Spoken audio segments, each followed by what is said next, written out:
Hello, hi, it's Dr. Erica. Thank you for joining me on this particular video. I'm going to talk about volunteering. Volunteering is very important.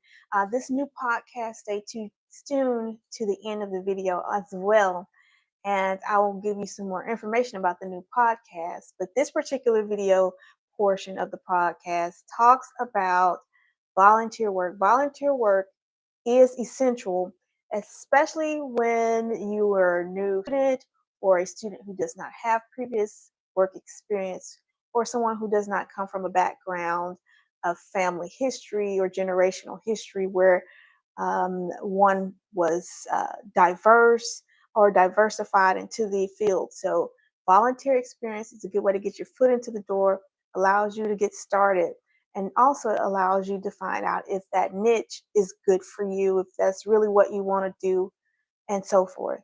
So, at the end of the video. Let's jump right into it. Again, I'm Dr. Erica. Thank you for joining me, pharmacist.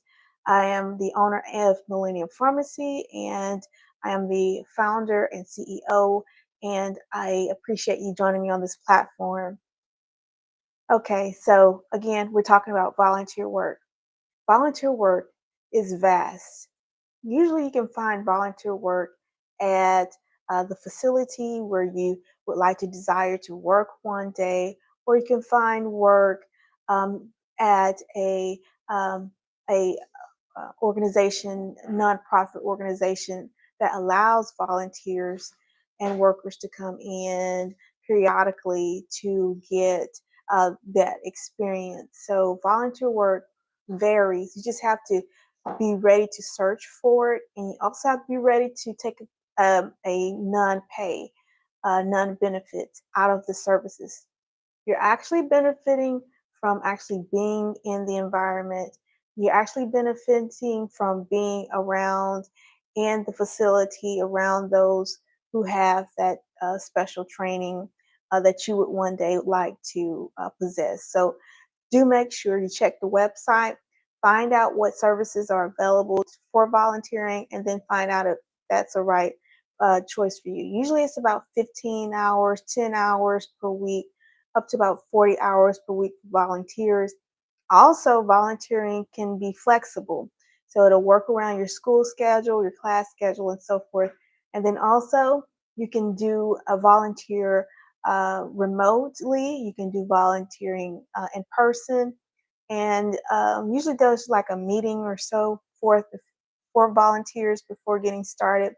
And you can choose how many hours again that you want to volunteer for, and also where you want to volunteer, what department you want to volunteer in, how many hours, what task during your volunteer hours you'll be completing, and also you can put it on your CV or your resume, and then that allows you to build a successful resume as well.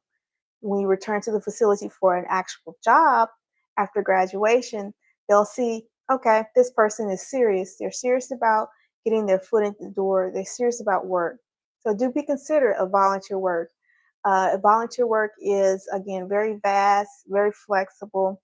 And my experience as a volunteer um, came in different forms. I was a volunteer for a hospital, wasn't sure if I wanted to do medical work or not. So I did a couple of volunteer jobs with the Children's Hospital, and I did a volunteer job at the oncology department, just cleaning and answering pages and sending out pages. Also, being a clerical, a receptionist, volunteering, and then also working with kids and during their playtime and so forth. I did a lot of that.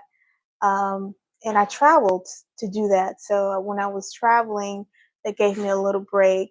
So from college courses. So do be considered volunteer work. Volunteer work is, again, flexible, but it's very serious as well. Do take it seriously.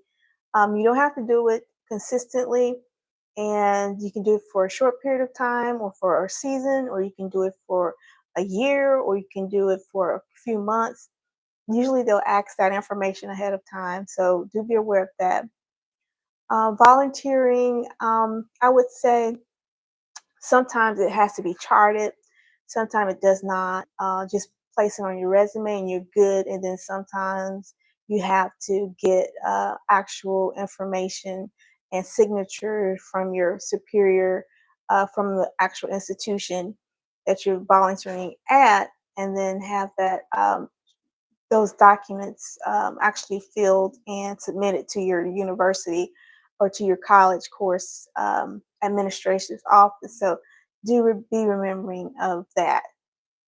Okay, so that's all I wanted to say in this particular video podcast series. Thank you for joining me. I'm Dr. Erica. Thank you, and I hope to see you on my next podcast series video. And do watch the other videos that I've started on this podcast. And I hope to see you on the next go round. Take care. Bye.